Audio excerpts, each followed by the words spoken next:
I'm Todd Jaderborg, and I'm with Odins Wolf Survival. Today, I'm going to set up an olive oil cooking deal or another sort of candle. This one, usually, most of the time, I'll take a can and either cut down a regular soup can, or if I've got one handy, a tuna can, and you fill them full of cardboard. This time I didn't, so it would hold a little more oil, and you'll have a ring of fire. This would be more efficient for lighting and whatnot. It's cold, so I decided to play with fire this week. The olive oil I'm using isn't expensive. It doesn't need to be for this. The thing is that this has been fairly warmed. Otherwise it'll solidify up in cool temperatures, which is kind of annoying. But you pour your olive oil in there. It could be vegetable oil, it could be virtually anything, so long as it's liquid on this sort. And the cardboard acts as the wick. And ideally you'd pour it in there and let it sit, and it'll wick it up. But sometimes you don't have that sort of time. We got it going there. What I did is I cut the can off, and then I took a wire coat hanger and wrapped it around the can twice, twisted it, took the hook and bent it up so you could hang it off of a branch if necessary, or a Y fork stuck in the ground, run a stick through here and up under, and it'll hold it up. Or you can set it down. I put the handle on it so you can move it, or if you're wanting to start a campfire easily without burning up your bick if you got wet weather, you can get it going. It'll take a little bit sometimes to get these going, but once they do, they'll start wicking a little bit.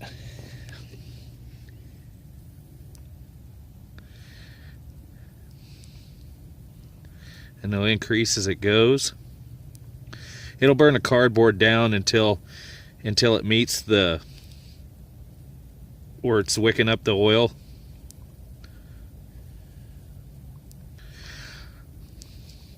You can get away with doing what I just did with like vegetable oil, olive oil, things like that.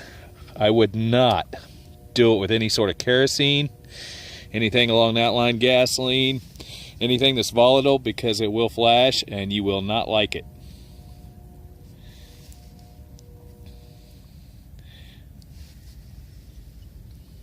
We haven't got it to where it's pulling up, but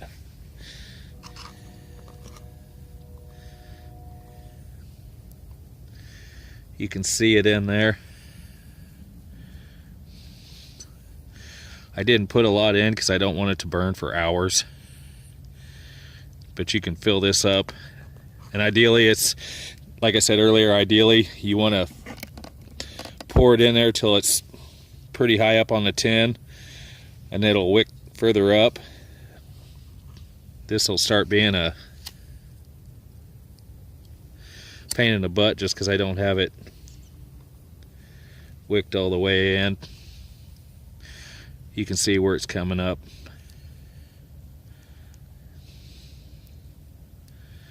And it might take more. But with this sort of thing, the reservoir on the inside will hold a considerable amount of oil,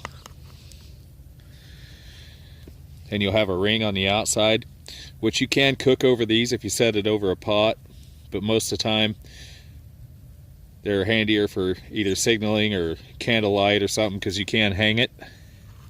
You can hang it off of a branch such as this. You just want to be careful that as it tips it doesn't spill burning oil. You want to keep it low.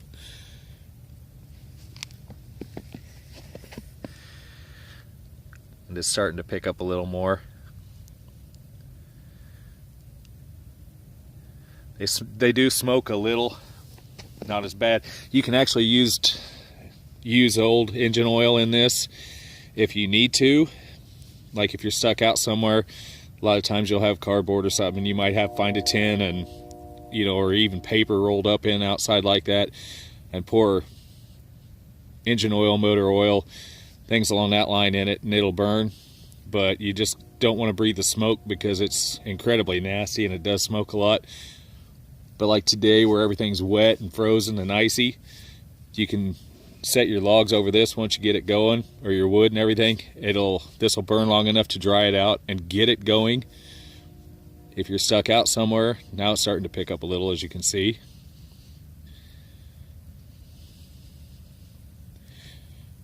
This you would have to shield from the wind. Luckily, I'm graced with just cold and not wind and cold. Being out in the grass desert, it's usually both. As of now, you can't really tell it's the grass desert, at least not within camera view.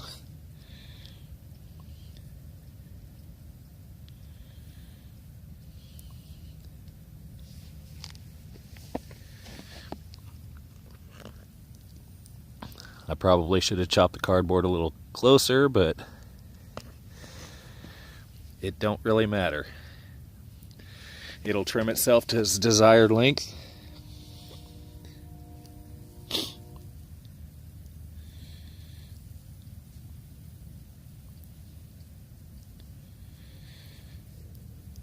The bottom of strips of cotton rolled up like this make a really efficient wick. I had the cardboard, I didn't want to shred up some cotton yet. I may do one of those later. Anything along that line, cotton works really well for a wick. And the other thing of it is while you're doing it, if you have another Altoids tin or something, you can actually make char cloth if you're of a mind.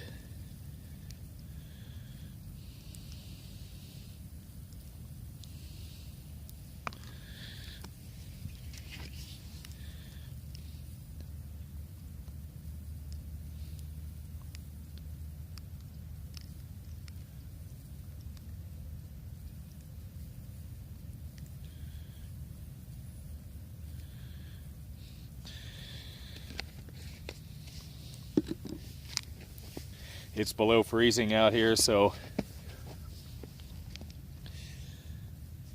the olive oil may not want to wick as well as it should. In warm weather, it wicks a lot better. We're actually below the solidification point of the olive oil. The only reason it's pouring is I had it in where it was warm for a while. And once we heat the tin up and stuff along that line, it should start wicking a lot better. But out in a situation, you may not have that ability, so you have to work with what you have. If it's solid, just dig some out with a stick and smear it over the top of the cardboard and light it, and it'll start working its way down, and you just keep adding it to it. Would be one way to do it.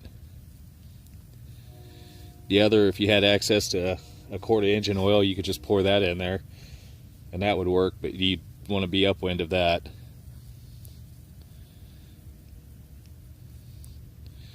But that's another fat lamp that we made, this time using olive oil. You can use virtually anything in this. This smells better than most. This is Todd Jaderborg with Odins Wolf Survival, demonstrating an olive oil fat lamp, homemade from a soup can and a bit of wire and some cardboard.